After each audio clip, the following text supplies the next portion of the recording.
میکنم دل به صدا، میکنم روح و روانه، دلم سعید و صفا. منم آواره شدم، منم بیچاره شدم، ز دستی هموطنم رای بیابان شدم.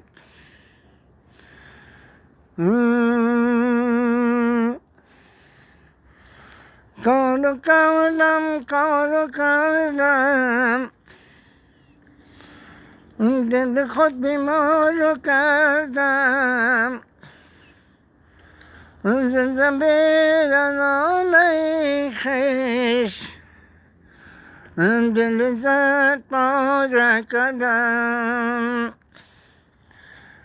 5 سال است من در می باغ زندگی میکنم. در 5 سال این درختایی را که میبینی، این درختها کلنش با دست یاسین رئوفی کاشته شده و آبیاری شده و کود و خاک و همه چیز عرض شده و دیگه شده نگهداری سمپاشی همه چیز.